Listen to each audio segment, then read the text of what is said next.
we're going to solve by substitution. Substitution is really best when you have something that's isolated. So when you have a variable that's isolated. And in this case, we have y that's isolated. It's got a, when I say isolated, I mean it's got a +1 coefficient. So substitution means just that. You take the variable, you isolate it by itself, which we have in this case, and then we're going to take whatever it equals and we're going to plug it into the other equation. We're going to substitute that in. So if I have x squared here plus negative 3x plus 10 squared equals 10. Now you want to be really careful here. Don't do any bad math. Do not distribute that exponent. When you have negative 3x plus 10, that really means you have negative 3x plus 10 2 times. So take your time and write it out.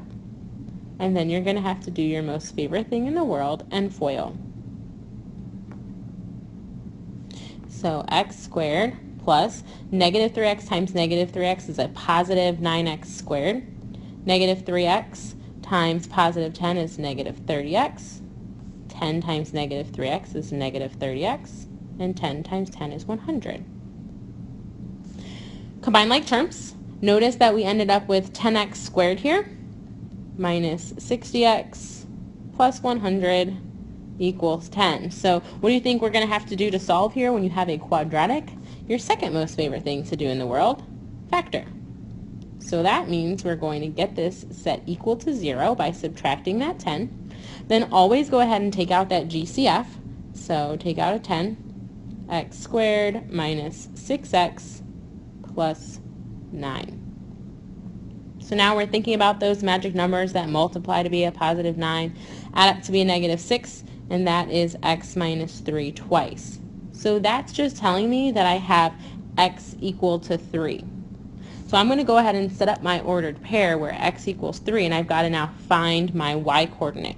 Whenever you're doing these problems, you should always substitute back into the simpler of the two equations. So when I plug that 3 back in, this is the simpler equation. I'm going to plug in x equals 3, and I will solve for y.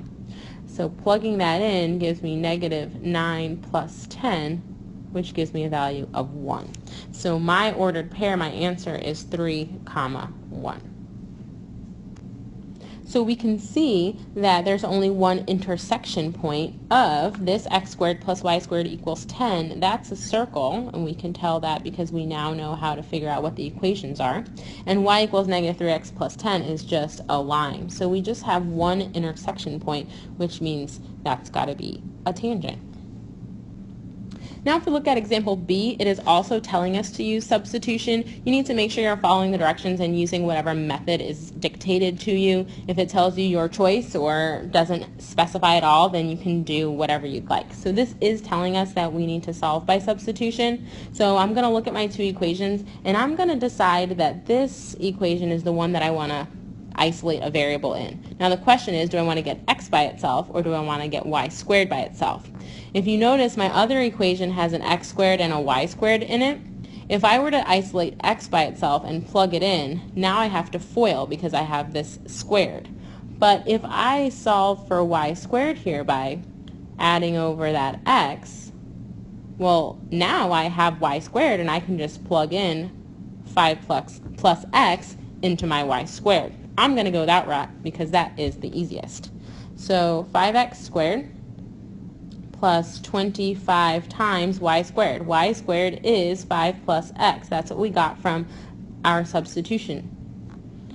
Minus 125 equals 0.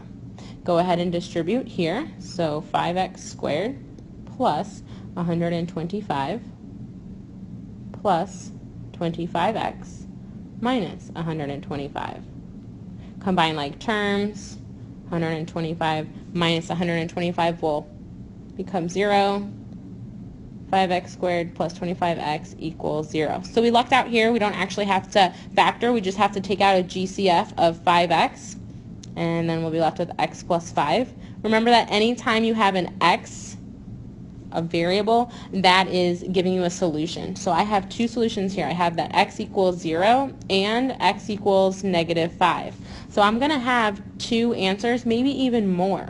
I'm going to set up my ordered pairs where one x coordinate is 0 and the other one x coordinate is -5. I'm just doing that to help myself stay organized.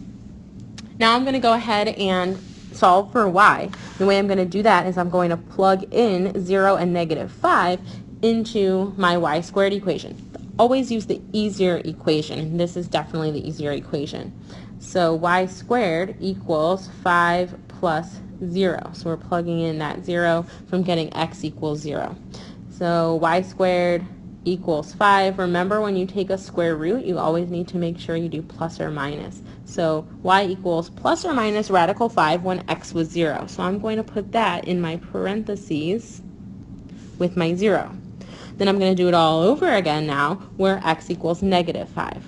So y squared equals 5 plus -5. That's going to become 0. If y squared equals 0, then y equals 0. It's not necessary to put plus or minus 0. That's weird. So you can see now I have three answers. I have two solutions here, 0 and then positive radical 5, and 0 negative radical 5, and then my third solution is -5, 0.